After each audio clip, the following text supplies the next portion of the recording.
On a besoin d'informer les habitants, les entreprises et même aussi les collectivités de l'arrêt prochain du réseau cuivre sur la commune de Luçon. Je suis venu savoir comment que ça allait se dérouler, le temps que ça allait éventuellement mettre. Je viens voir les conditions dans lesquelles on puisse faire le raccordement dans ma résidence. Ça m'inquiète parce que ça va couper, mais du coup, je voulais savoir. Comment ça se passait? Oui, c'est ça. On est exactement à 7300 adresses qui sont aujourd'hui recensées sur la ville de Luçon.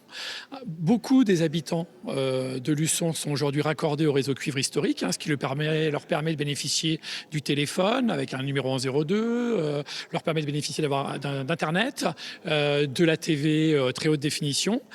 Cet ancien réseau va s'éteindre, il va falloir le remplacer par le réseau fibre. Le réseau cuivre aujourd'hui appartient à l'opérateur historique Orange, c'est un réseau privé.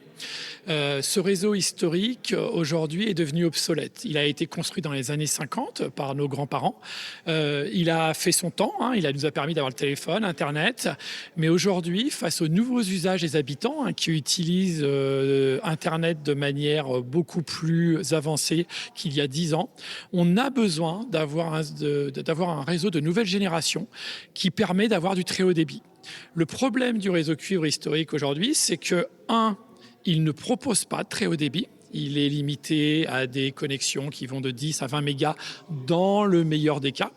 Et deuxièmement, c'est un réseau très inégalitaire. Ça signifie que certaines personnes ont la chance d'avoir 40 ou 50 mégas à leur domicile, mais certaines autres personnes qui habitent plus loin du central téléphonique vont avoir uniquement 1 ou 2 mégas. Et dans ce cas-là, ces habitants, eux, n'ont pas accès à un Internet performant. Il suffit ensuite à chaque habitant d'appeler son opérateur pour se raccorder à la fibre. À ce moment-là, l'opérateur va dépêcher un technicien qui va tirer un câble de fibre entre la rue jusqu'à l'habitation. Donc sur le réseau fibre, il y a 4 opérateurs aujourd'hui qui sont recensés sur le réseau de Vendée numérique. Les offres sont tout à fait libres. Chaque habitant est libre de choisir son opérateur en fonction de ses besoins.